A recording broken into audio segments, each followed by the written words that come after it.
Bonsoir à tous. Dure soirée pour le Paris Saint-Germain, battu 3-1 par le Real Madrid en quart de finale aller de la Coupe de l'UEFA. Résumé d'un match complètement fou, Grégoire Margoton. Et pourtant, la première mi-temps avait parfaitement débuté. Voici comment on pourrait brièvement résumer ce match Real de Madrid-Paris Saint-Germain. Pendant plus d'une demi-heure, les Bleus parisiens font jeu égal avec les Blancs madrilènes. C'est vrai, George Weah est un peu seul en pointe, mais à chaque fois, il est dangereux. Et surtout, ses occasions sèment peu à peu le doute dans les esprits espagnols. Et puis arrive le corner de Mitchell.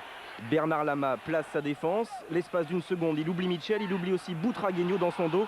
Trop tard, le vautour, comme on l'appelle là-bas, a déjà placé sa tête et le Real mène 1-0 au ralenti. La confusion dans l'esprit du gardien parisien est encore plus criante. Et le Real continue. 3 minutes plus tard, Mitchell trouve Butragueño dans la surface. Petite pichenette du Chilien Zamorano. Real 2, PSG 0. On se dit alors que ce score ne reflète pas le vrai visage de la rencontre et effectivement, les Parisiens vont rééquilibrer tout ça. Corner de Valdo, tête de Ginola. La deuxième période commence beaucoup mieux que la première ne s'était terminée, mais elle se conclura très tristement. Faute de Lama dans sa surface, l'action se poursuit et Alain Roche dégage le ballon de la main.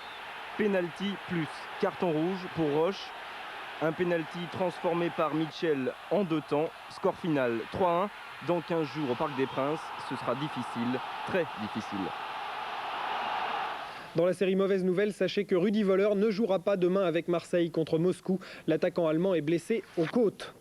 Aux États-Unis, peut-être la fin dans les heures, voire les minutes qui viennent, d'un tragique fait divers qui a déjà fait 6 morts. Ça se passe au Texas, à Waco, où la police fait depuis 3 jours le siège d'un ranch transformé en forteresse et où sont retranchés les membres d'une secte dont le leader est soupçonné d'avoir violé des enfants.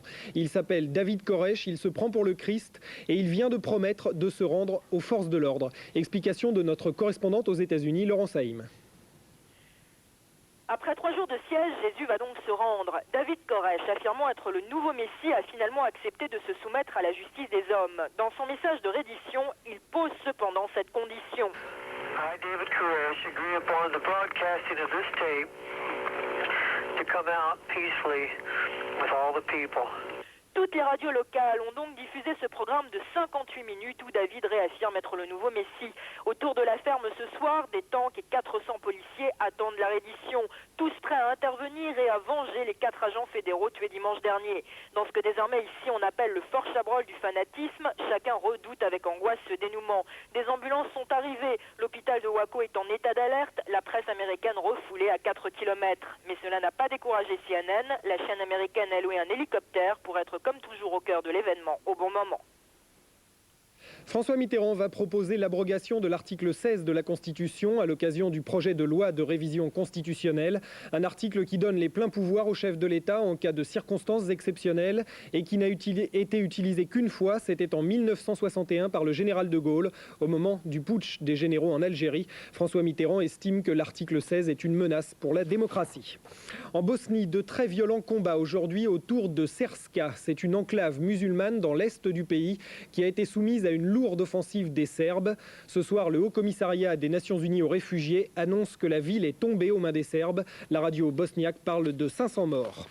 Dans les territoires occupés, la bande de Gaza complètement bouclée par Israël jusqu'à nouvel ordre en réponse au meurtre de 2 Israéliens tués par un Palestinien hier à Tel Aviv. Gaza où un autre civil israélien est mort aujourd'hui. Il a été lapidé après s'être aventuré par erreur dans un camp de réfugiés palestiniens. 8, 11, 7, 9 et 16, combinaison gagnante du Quintet Plus d'Anguin qui rapporte un peu plus de 444 000 francs dans l'ordre et pour 10 francs. Retour à la normale sur les routes du sud-ouest, elles sont redevenues praticables cet après-midi et la météo promet le redout pour demain. Toulouse devrait donc retrouver un visage normal après avoir été couverte de neige depuis hier. Il a également beaucoup neigé dans les Alpes, 50 à 60 cm et les risques d'avalanche restent très importants. Alors justement, la météo pour demain, Alexandra Cazan.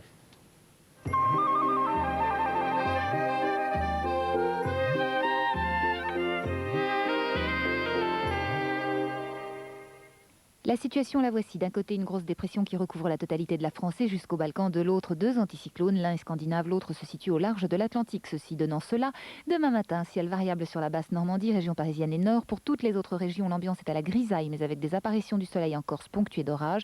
Apparition du soleil également sur les Pyrénées, cette fois ponctuée de neige. Neige également sur les Alpes et enfin de la pluie sur le pourtour méditerranéen. Demain après-midi, la situation s'arrange un peu sur la moitié nord, sauf sur la Bretagne. Au sud, on parle toujours de neige sur les Alpes, d'éclaircies du côté de Perpignan et de pluie sur Nice, Côte d'Azur et Corse.